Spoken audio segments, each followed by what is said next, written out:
Tic-tac, tic-tac, as horas pasan e ti non estás. Levas a tua calor nas maletas,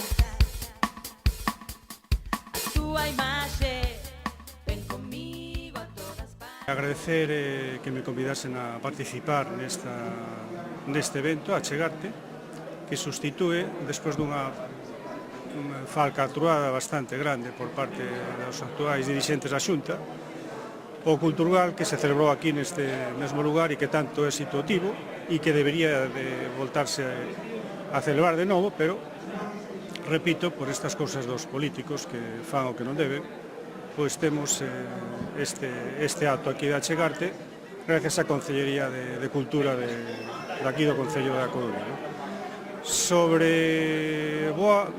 Vou facer tres pequenos apartados. As miñas publicacións últimas, que acaban de sair, ou que se vai a publicar próximamente, o vindeiro ano, e logo no que estou a traballar e xa proxectos un poquinho máis a medio e longo plazo.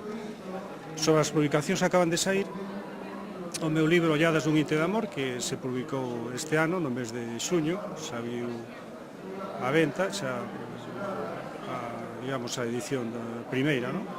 Gracias á editorial Toxo Soutos, de Noia, que é a que edita o libro. O libro foi escrito fai 17 anos, en 1992, pero por, bueno, cousas que acontecen, como lle sucedeu a Manuel María con Brete Más dun Muiñeiro, que escribiu en 1977, e logo enviou a un editorial, e, bueno, puxo algunhas curiosidades, exixencias a hora de editar, que Manuel María, obviamente, pois, negouse. O mesmo pasou con este libro, que tamén se debeu de haber editado hai 15 anos, pero por dignidade e integridade, con respecto a certa editorial, non vamos a decir o nome dela, non ven a conto, pois decidi non publicalo, quedou aí guardado, e ora pois deronlle o pasaporte para circular libremente polo país da poesía. Esta é a última publicación miña, en canto a libros que xa están rematados e que sairán o vindeiro ano, hai dous, por unha banda un poeta coruñés que morreu novo, descoñecido para a xente, e que será unha auténtica novidade. Eu recopilei esa poesía que el fixo e uns pensamentos filosóficos tamén moi curiosos que el denomina triscos filosóficos, e sairá, está xa no prelo a principios deste vindeiro ano. Tamén un libro de contos infantil que está rematado este xa desde fai anos, e tamén se publicará este vindeiro ano. E logo sobre proxectos un poquinho máis a medio plazo, que comentaba o ano pasado no Culturgal, unha cotriloxía poética sobre a que estou a traballar, e logo un libro tamén de poemas dunha extensión grande, un libro que leo bastantes versos. Ese xa levo un par de anos traballando nel, calculo que igual estarei outros 3 anos, é un libro que me vai levar bastante traballo.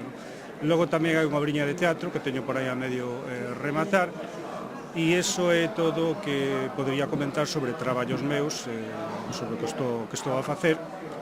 E só decir unha pequena cousa e xa remato para non alongar máis, e é que a pesar de que está a nosa lingua sendo asoballada multilateralmente por sectores políticos, asociacións, agrupacións, etc., nunca tal acontecera na nosa terra, porque aquí conviviu perfectamente o castelán, o galego, calquera outra lingua, e o que está sucedendo ahora é certamente sorprendente. Os políticos pasan, as linguas permanecen, e voltaremos a unha situación de normalidade como ten que ser.